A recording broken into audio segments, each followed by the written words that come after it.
Chika! Ako si Karen at ngayon kasama ko si Karel, Michael at Gwen. So ngayon, gagawa kami ng challenge na tinatawag na symbol hunting, kung saan kaming lahat ay maghahanap ng mga pangkaraniwang simbolo na ginagamit sa asignaturang matematika. Para sa mechanics, ang aming grupo ay hahatiin sa dalawang grupo. Ang unang grupo ay sina Gwen at Karen. At sa pangalawang grupo naman ay kami ni Ate Karel at ako. At kung sinong grupo ang may pinakamaraming nahanap, ang siyang magwawagi. Simulan na natin! So ngayon guys, magsisimula na po ang aming challenge at ayun po ang aming kalaban at paniguradong matatalo po namin sila. Yes, panigurado yan. Let's go, Gwen! Magsisimula na po in 3, 2, 1, go! Guys, parang may nahanap kami dito guys. Tingnan nyo guys, tingnan nyo. Yan, first. Araw ang start lang guys. Nakuha na ni Gwen. Ay, Saan tayo magsisimula? So, since pumunta sila sa kabilang direction, so dito naman tayo sa kabila. So, let's go. Hahanap tayo. Yes. Hahanap tayo ng AI. Ganyan yung ganyan. Diretso lang.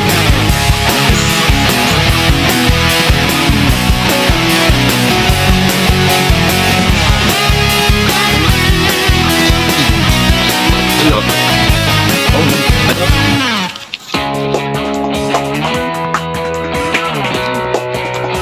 Yun, ang unang finding.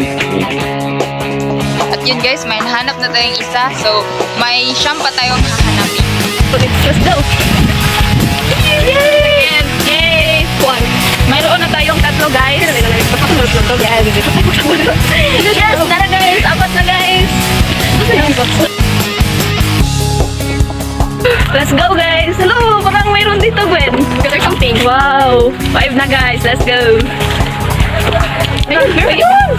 Yay! Ikaw din. Let's go guys. Wow! Gamay na like ko lang guys. Pagkakaulitin. Ay, magsabay. Yay! Let's go! Ilan na yan Gwen? Ilan na Gwen? 1, 2, 3, 4, 5, 6, 7. Ito. Tara guys, tingnan nyo guys. Yes, 8 na. Meron tayo 9. Yes, panalo na tayo Gwen dahil may ano lang. May 20 na ano guys, symbols to. Yes! Yay! Guys, tayo na guys. Deliver 1. Ayun! Let's go! Yay! Ilan na? Let's go! Pero pa Gwen, oh! Tingnan! Yay! Mukhang panalo namin guys. We're na-open yung me. Let's go! And yes! Panalo kami. Panalo kami. Yes!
Wala na tayong mahanap na siguro dito. Balik muna tayo siguro. Ano ba? Kita makita. Wala makita yung nasa lagi ni. Yes. Matakot na guys.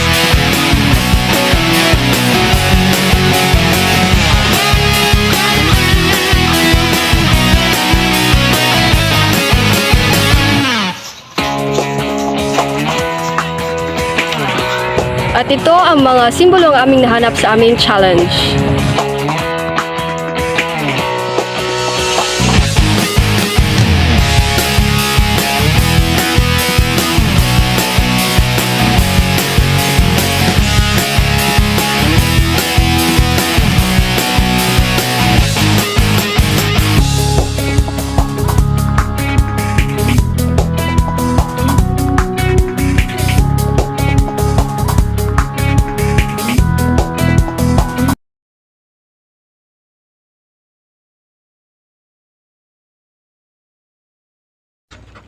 Ngayon ay natapos na namin ang challenge at nahanap na ang mga simbolong ginagamit sa asignaturang matematika.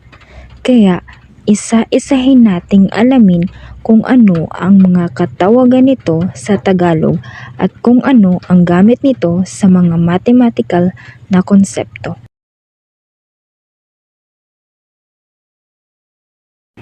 Tinawag itong rolligit dahil walang katapusan ang bilang ng mga decimal na punto nito. Hango ito sa salitang ruleta at ligid. Ang pi ay isang matematikang konstante na kumakatawan sa ratio ng circumference ng isang bilog sa kanyang diameter. Ang halaga nito ay humigit kumulang 3.14159 at ito ay isang irrational number na nangangahulugang hindi ito maaaring isulat bilang isang simpleng fraction.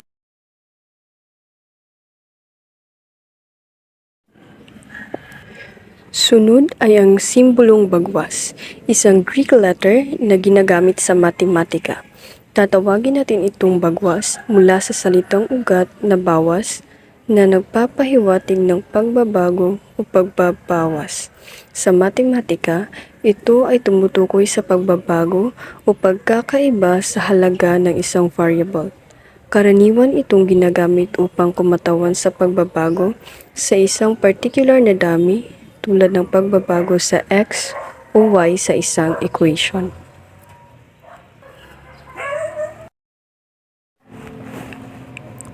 Sunod naman ay ang simbolong null set na tatawagin nating salungsoy sa terminong Tagalog. Ang salung sa Tagalog ay tumutukoy sa wala o kawalan at ang soy naman ay nagpapahiwatig ng isang maliit o payak na unit. Ang pagsasama ng dalawang bahagi ay nagbibigay ng pagkahulugang isang hanay na walang laman o wala. Sa matematika, ito ay mahalaga dahil ito ay nagsisilbing batayan para sa iba pang mga set o pangkat at mga operasyon sa set theory o teorya ng mga pangkat.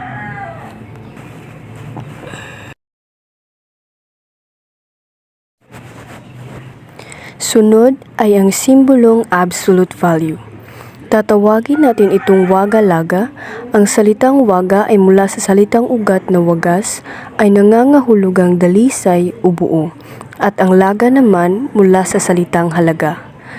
Ang absolute value ay tumutukoy sa distansya ng isang bilang mula sa 0 sa isang bilang na linya, anuman ang direksyon. Sa madaling salita, ito ang halaga ng isang bilang na hindi nagnenegatibo ang halaga.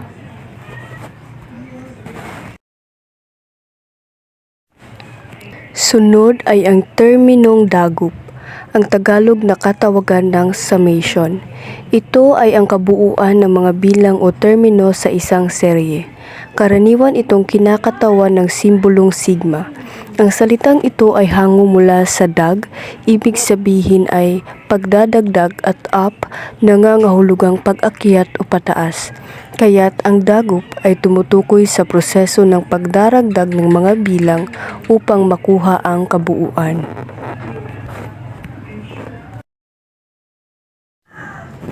Sunod ay ang terminong factoring, Tagalog na katawagan ng simbolong factorial, ay tumutukoy sa produkto ng lahat ng positibong integer mula 1 hanggang sa isang particular na bilang.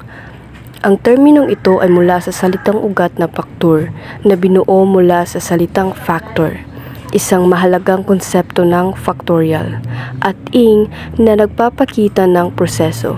Sa ganitong paraan, ang factoring ay maaaring magpahiwatig ng proseso ng pagkuha ng produkto ng lahat ng positibong integer na bahagi ng operasyon ng factorial.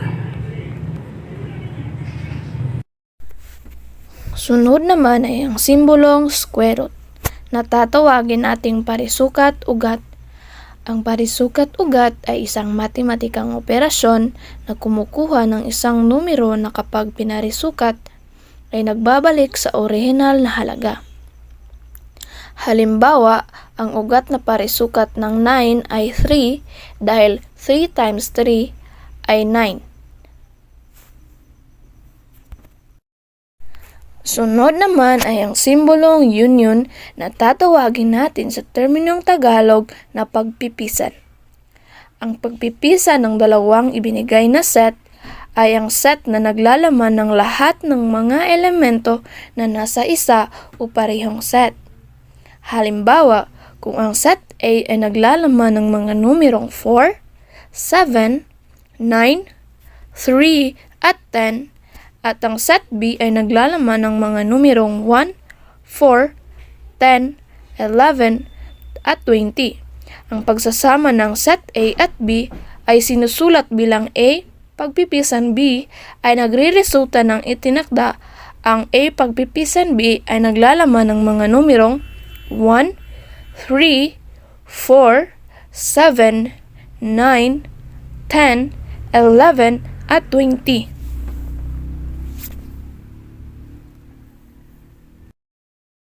Sunod naman ay ang simbolong rational numbers na tatawagin nating pingkiang numero.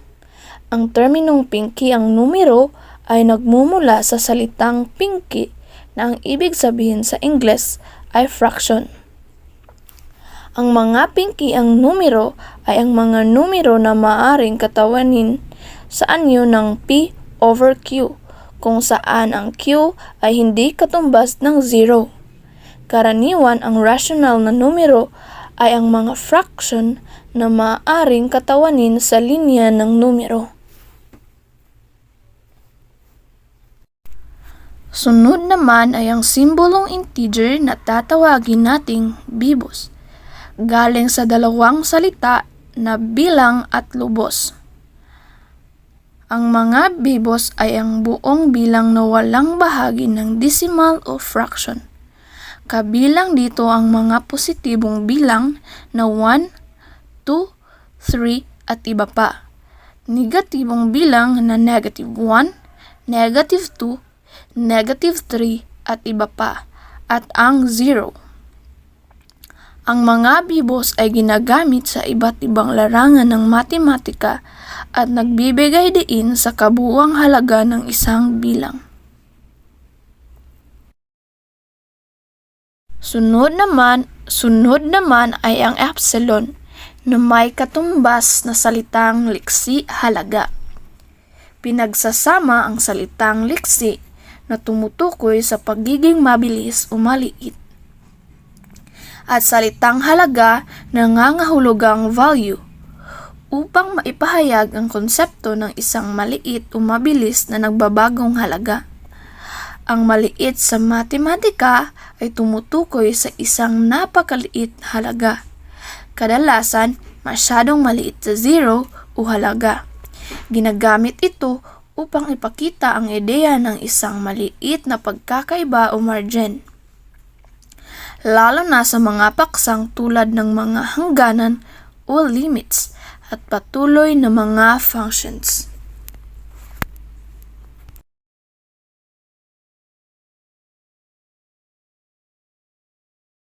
Sunod naman ay ang simbolong imaginary numbers na tatawagin natin sa terminong Tagalog na likhang numero.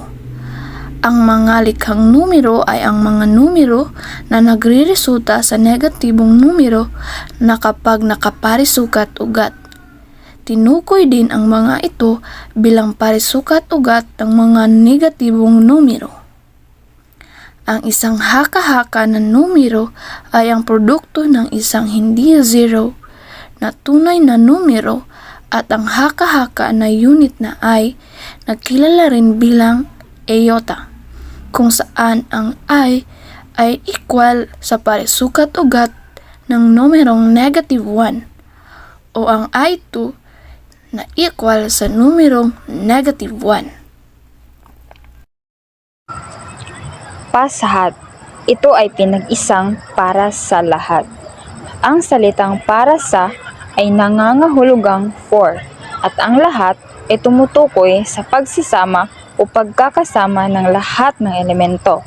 Sa ganitong paraan, ang salitang pasahat ay maaaring gamitin upang ipahiwatig ang konsepto na sumasaklaw sa lahat ng elemento ng isang grupo o set sa matematika. Ang simbolong ito ay nangangahulugang ang lahat ng numero, mapapositibo man o negatibo, ay saklaw. Ang terminong for all sa matematika ay tumutukoy sa isang pangkalahatang pahayag o kondisyon na totoo para sa lahat ng miyembro ng isang set. Hangguhan o limit. Ito ay mula sa salitang ugat na hangganan na nangangahulugang boundary o limit at ang idinagdag na uhan upang magpahiwatig ng proseso o aksyon ng paglapit ng isang hangganan. Ito ay naangkop sa konsepto limits na naglalarawan kung paano ang isang function o sequence ay kumikilos habang ang input nito ay lumalapit sa isang tiyak na halaga. Sukat o theta. Ang sukat ay isang titik sa alpabetong Griego na kadalasang ginagamit sa matematika at pisika upang kumatawan sa mga anggulo. Sa trigonometriya, halimbawa, ang sukat ay ginagamit upang tukuyin ang isang hindi kilalang anggulo sa mga tatsulok na may tamang anggulo o 90 degrees. Mairal o there exist. Ang salitang there exist ay tumutukoy sa pagkakaroon ng isang particular na bagay o elemento sa isang set o grupo. Isang maaaring imungkahing katawagan para sa matematikang terminong there exist ay mairal. Ang may ay nagpapahiwatig ng pagkakaroon, habang ang iral ay hango sa salitang iral na nangangahulugang umiiral o naroroon. Sa ganitong paraan, ang mairal ay naglalarawan ng konsepto na mayroong isang tiyak na bagay o elemento na umiiral sa isang tiyak na kondisyon o sitwasyon sa matematika. Real numbers o tumilang.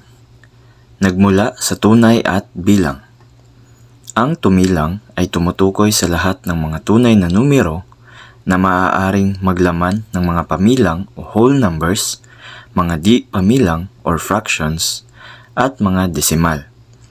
Kabilang dito ang mga positibong numero, negatibong numero, at zero. Ang mga tumilang ay nagpapahayag ng anumang halaga sa isang tuloy-tuloy na sukat at maaaring ipakita sa isang tuwid na linya. Therefore, o sa makatuwid, ang simbolo na tatlong tuldok na parang tatsulok ay kadalasang binibigkas bilang sa makatuwid. Ay malawakang ginagamit sa parehong matematika at lohika. Ang simbolo na ito ay nagsisilbing shorthand notation na nagsasaad ng konklusyon o resultang pagbabawas mula sa mga naunang sinabing katotohanan o premises. Paggamit. Sa mga patunay sa matematika at mga lohikal na argumento, ang simbolo ng tatlong tuldok na parang tatsulok ay nagpapahiwatig ng konklusyon na nakuha mula sa ibinigay na impormasyon. Madalas itong nakatulong sa pag-streamline ng mga argumento sa pamamagitan ng pagbabawas ng verbosity at pagbibigay ng malinaw na paglipat mula sa mga lugar patungo sa mga konklusyon. Fee o gintiwala. Sunod ay ang terminong fee na tatawagin natin sa Tagalog na gintiwala. Pinagsama ito mula sa salitang ginto, mula sa golden ng golden ratio, at dalawa mula sa pag-uugnay ng sa isa at dalawa, na madalas ginagamit sa paglalarawan ng ratio. Ito ay isang espesyal na numero na humigit kumulang 1.618 na lumilitaw sa maraming mga likas na pattern, sining at arkitektura. Ginagamit din ang maliit na titik bilang simbolo sa maraming lugar tulad ng pisika, sining, arkitektura, teorya ng posibilidad, pilosopiya, kartografiya, ekolohiya, psikolohiya at kemika. Logarithm o suklat. Sunod ay terminong suklat. Ang suklat ay nagmula sa salitang ugat na sukat na maaaring magpahiwatig ng pagkwenta o pagsukat ng mga exponent sa isang base. Ang logarithm ay matematikang operasyon na nagsasaad kung ilang beses dapat i-multiply ang isang base upang makuha ang isang tiyak na halaga. Sa madaling salita, ang logarithm ng isang numero ay exponent na kailangan para ang base ay maging katumbas ng numerong iyon. At ang nanalo sa challenge ay ang team nila Karen at Gwen. Sila ay nakakuha ng mas maraming simbolo kaya sila ang nagwagi sa ating challenge na symbol hunting. Sana ay may natutunan kayo sa vlog na ito at inyong pakatandaan na mahalaga na magkaroon tayo ng Tagalog na termino sa mga simbolong ginagamit sa asignaturang matematika dahil nakakatulong ito sa mga mag-aaral na mas maintindihan ang iba't ibang konsepto ng matematika.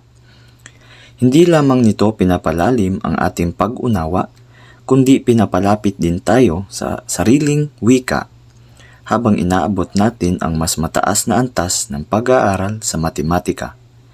Makakatulong ito sa mga guro at estudyante na magkaroon ng mas madali at epektibong komunikasyon at pagtuturo. Maraming salamat sa panonood at sana'y nakatulong ito sa inyong pag-aaral ng matematika.